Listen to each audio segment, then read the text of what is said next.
வணக்கம். இன்னைக்கு நம்ம சின்னதா ஒரு புக் ரிவ்யூ பார்க்கலாம். இந்த புக்கோட பேர் என்ன அப்படின்னு பார்த்தீங்கன்னா, மாயாஜாலம் த மேஜிக் அப்படின்னு சொல்லுவாங்க. ஸோ இந்த புக் ரிவ்யூ நீங்கள் ஆல்ரெடி கேட்டிருக்கலாம், அதர்வைஸ் இந்த புக்கே கூட நீங்கள் படிச்சிருக்கலாம். நம்மகிட்ட இருக்கிற பெரிய விஷயம் என்ன அப்படின்னு பார்த்தீங்கன்னா, நிறைய படிக்கிறோம், நிறைய கேட்குறோம். ஆனால் எதையாவது இம்ப்ளிமெண்ட் பண்ண முடியுதா லைஃப்பில் அப்படின்னா மோஸ்ட்லி நோ அப்படின்னு தான் சொல்லுவோம். கரெக்டுங்களா? எந்த ஒரு விஷயத்தையும் இம்ப்ளிமெண்ட் பண்ணணும் லைஃப்பில். அதை விட முக்கியம் அந்த இம்ப்ளிமெண்ட் பண்ணதை கன்சிஸ்டன்சி மெயின்டைன் பண்ணணும், தொடர்ச்சியாக செய்யணும். கரெக்டுங்களா? அப்போ தான் அதனோட ரிசல்ட் நமக்கு நல்லா கிடைக்கும். ஸோ இதில் நம்ம ஒரு முக்கியமான ஒரு விஷயத்தை பண்ண போகிறோம். என்ன அப்படின்னா, ஆத்தர் சொல்கிற விஷயங்களை நம்ம டீகோட் பண்ண போகிறோம். ஓகேங்களா? அது என்ன டீகோடிங் அப்படின்னு பார்த்தோன்னா, நிறைய விஷயங்கள் புத்தகங்கள் மூலமாக நமக்கு கிடைக்கிது. நம்ம ஜஸ்ட் அதை படிக்கிறோம், அதுக்கப்புறம் பிடிச்சிருந்ததுன்னா மறுபடியும் ஒரு 2 டைம்ஸ் 3 டைம்ஸ் அதை ரீகால் பண்ணுவோம். ஆனால் அதில் இருக்கிற விஷயங்களை எடுத்து நம்ம லைஃப்பில் இம்ப்ளிமெண்ட் பண்ணுறோமா அப்படின்னா மோஸ்ட்லி பண்ணுறதில்ல. ஸோ இன்றைக்கி இந்த புக்கில் கொடுத்துருக்கிற சில விஷயங்களை டீகோட் பண்ணி அதை நம்ம லைஃப்பில் இம்ப்ளிமெண்ட் பண்ண போகிறோம். ஓகேங்களா? என்ன சொல்லுவாங்க அப்படின்னு பார்த்தீங்கன்னா, நம்ம குழந்தையாக இருக்கும்போது சந்தோஷமாக இருந்தோம், ஸ்ட்ரெஸ் இல்லாமல் இருந்தோம், எதை பற்றி கவலை இல்லாமல் இருந்தோம். இந்த மாதிரி நிறைய வார்த்தைகள் நம்ம கேள்விப்பட்டிருக்கோம். கரெக்டுங்களா? இப்போவுமே என்ன பண்ணுவாங்க, நமக்கு ஆலோசனை சொல்கிறவங்க இல்லை நம்ம ஃப்ரெண்ட்ஸ் எல்லாத்துக்குமே ஸ்ட்ரெஸ் இருக்கும்.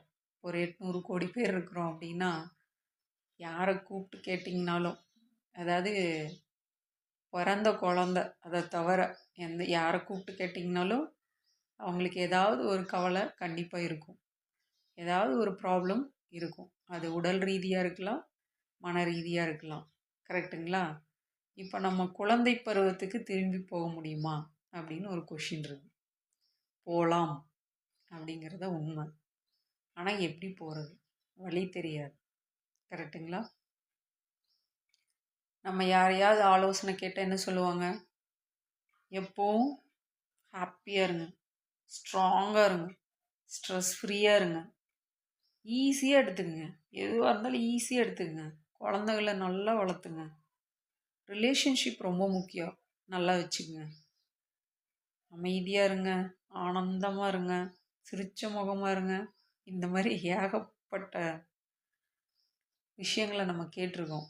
ஆனால் அதை எப்படி லைஃப்பில் இம்ப்ளிமெண்ட் பண்ணுறது அது தெரியவே தெரியாது. கரெக்டுங்களா? அதுக்கு நிறைய சஜஷன் இருக்கும், நீங்கள் அதுவும் ட்ரை பண்ணியிருப்பீங்க. மெடிடேஷன் பண்ணுங்கள், யோகா பண்ணுங்கள், சைக்கிளிங் போங்க, வாக்கிங் போங்க. கரெக்டுங்களா? நிறைய ரசனை திறனை வளர்த்துக்குங்க. ஓகே, ஆனால் இதெல்லாம் பண்ண முடியுதா நம்மளால்? தியானம் பண்ணுங்கள். சிம்பிளாக எடுத்துக்கிட்டோம் அப்படின்னா தியானம் பண்ணுங்க அப்படின்னு சொல்கிறேன்னு வச்சுக்கோங்க.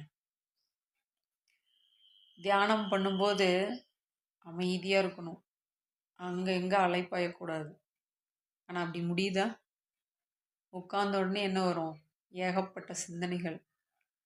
இன்றைக்கி என்ன செய்யணும், அடுத்தது என்ன செய்யணும், நாளைக்கு என்ன செய்யணும், ஐயோ இப்போ பசங்க வந்துடுவாங்க அவங்களுக்கு என்ன பண்ணுறது, இல்லை என்னோடய ஹஸ்பண்ட் வந்துடுவாங்க என்ன பண்ணுறது.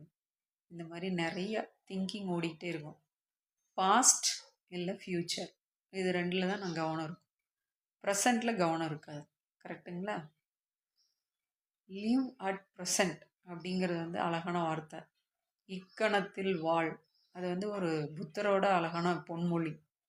இது எப்படி கொண்டு வர்றது, அதுக்கு சின்ன சின்ன ட்ரிக்ஸ் பண்ணலாம். ஓகேங்களா? அதில் ஒரு சின்ன பயிற்சி தான் இனிமேல் நம்ம செய்ய போகிறோம். அந்த இக்கணத்தில் வாழ் அப்படிங்கிற அந்த விஷயத்த நம்ம லைஃபுக்கு கொண்டு வந்துட்டோம் அப்படின்னா நான் ஃபஸ்ட்டு சொன்னேன் இல்லைங்களா, ஆனந்தமாக, அமைதியாக, சிரித்த முகத்தோட, அது எல்லாமே பாசிபிள். ஓகேங்களா? அதை எப்படி கொண்டு வரலாம்? எப்படி நம்மளும் குழந்தையாக மாறுறது?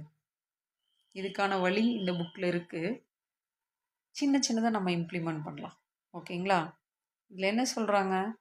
ஒத்தவை ஒத்தவற்றை ஈர்க்கும். ஓகேங்களா? நீங்கள் எப்படிப்பட்ட ஆளாக இருக்கீங்களோ அதே மாதிரியான பர்சன்ஸ் தான் நீங்கள் அட்ராக்ட் பண்ணுவீங்க. இஃப் யூ ஆர் காம்ப்ளிகேட்டட், நீங்கள் ஒரு காம்ப்ளிகேட்டடாக இருக்கீங்க. இஃப் யூ ஆர் ஸ்ட்ரெஸ்ட், நீங்கள் ஸ்ட்ரெஸ்ஸாக இருக்கீங்க. நீங்கள் அன்ஹாப்பியாக இருக்கீங்க, குழப்பமாக இருக்கீங்க, கன்ஃபியூஸ்டாக இருக்கீங்க அப்படின்னா அப்போ என்னாகும்? நீங்கள் அதே மாதிரி பர்சன்ஸ் தான் உங்கள் லைஃப்பில் அட்ராக்ட் பண்ணுவீங்க. உங்கள்கிட்ட வர்றவங்களும் கன்ஃபியூஸ்டாக தான் இருப்பாங்க. உங்கள்கிட்ட வர்றவங்களும் ஸ்ட்ரெஸ்டாக தான் இருப்பாங்க. எப்படி மேக்னெட்டை அட்ராக்ட் பண்ணுதோ அதே மாதிரி தான் இதுவும். ஓகேங்களா? எதை சிந்திக்கிறீர்களோ, எதை உணர்கிறீர்களோ அதை உங்களிடம் ஈர்க்கிறீர்கள். நானும் ஆனந்தமாக இருக்கணும்னு தான் நினைக்கிறேன், ஆனால் முடியல. நானும் அமைதியாக இருக்கணும்னு தான் நினைக்கிறேன், ஆனால் முடியல. கரெக்டுங்களா? நிறைய சத்தம் கேட்கும் சுற்றியும், பட் அதை பற்றி பாதர் பண்ணிக்காதீங்க. சரிங்களா? சரி, இப்போ நம்ம அதுக்கான பயிற்சி. என்னால் ரொம்ப நேரம் ஒதுக்க முடியாது, நான் நாள் ஃபுல்லாக பிஸி அப்படிங்கிறவங்களுக்கு டெய்லி 1 to 3 minutes மட்டும் ஸ்பெண்ட் பண்ணுங்கள். ஓகேங்களா? ஸோ இந்த பயிற்சியை செஞ்சோம் அப்படின்னா இதுதான் வந்து ஒரு ஆரம்ப நிலை பயிற்சி. நம்ம அமைதியாகவும் ஆனந்தமாகவும் இருக்கிறதுக்கு ஒரு ஆரம்ப நிலை பயிற்சி எது அப்படின்னு பார்த்தீங்கன்னா இதுதான். ஓகேங்களா? ஸோ அது என்ன அப்படின்னா இதுதான் அது, நன்றி உணர்வு. ஓகேங்களா? இதை நம்ம எப்படி பண்ண போகிறோம் அப்படின்னா, ஒரு அழகான டைரி எடுத்துங்க. உங்களுக்கு பிடிச்ச மாதிரி இருக்கணும். அது கலர்ஃபுல்லாக வேணும்னா கலர்ஃபுல்லாக எடுத்துங்க. இல்லை எனக்கு வந்து ப்ளைன் பிளாக் அண்ட் ஒயிட் வேணும்னா பிளாக் அண்ட் ஒயிட். ஆனால் உங்களுக்குன்னு ஒரு நோட் புக்கோ ஒரு டைரியோ எடுத்துங்க. ஓகேங்களா? இதில் தினமும் தூங்குறதுக்கு முன்னாடி ஒன்லி 1 minute இல்லைன்னா 3 minutes ஸ்பெண்ட் பண்ணி அமைதியாக உட்காந்து அந்த நாளில் நீங்கள் சந்தித்த நபர்கள் இல்லை சந்தித்த விஷயங்கள், ஏதாவது ஒரு விஷயத்துக்கு உங்களால் நன்றி சொல்ல முடிந்தால் ஒரே ஒரு விஷயம், இந்த விஷயத்தை அந்த டைரியில் எழுதிருங்க, டேட் போட்டுருங்க, எழுதிட்டு நன்றி. ஓகேங்களா? வெறும் நன்றி அவங்க சொல்லலை, இதில் நல்லா கவனித்து பார்த்தீங்கன்னா நன்றி உணர்வு அப்படின்னு கொடுத்துருக்காங்க. நன்றிக்கும் நன்றி உணர்வுக்கும் என்ன வித்தியாசம், அதை நம்ம மறுபடியும் பார்க்கலாம்.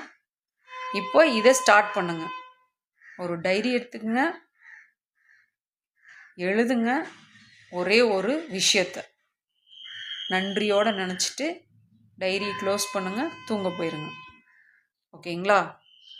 அந்த ஒரே ஒரு விஷயத்தை நம்ம எழுதும்போது அவங்களுக்கு இந்த பிரபஞ்சம் அவ்வளோவா அள்ளி அள்ளி கொடுக்கும். ஓகேங்களா? அபண்டன்ஸ், அபரிமிதம் அப்படின்னு கொடுத்துருக்காங்களா, அதை அள்ளி அள்ளி கொடுக்கும். நன்றிக்கும் நன்றி உணர்வுக்கும் என்ன வித்தியாசம் அப்படிங்கிறத நான் மறுபடியும் சொல்கிறேன். இன்னைக்கு இப்போ நீங்கள் இந்த இதை கேட்டுட்ருக்கீங்கன்னா இன்னைக்கு ஒரு டைரி எடுங்க. தூங்க போகிறதுக்கு முன்னாடி ஒரே ஒருத்தருக்கு, ஒரே ஒரு விஷயத்துக்கு, இன்னைக்கு பெஸ்ட்டாக நடந்த, உங்கள் வாழ்க்கையில் பெஸ்ட்டாக நடந்த ஒரு விஷயத்துக்கு நன்றி. சரிங்களா? செய்யுங்க. அடுத்த விஷயத்தை நான் மறுபடியும் ஷேர் பண்ணுறேன். வணக்கம்.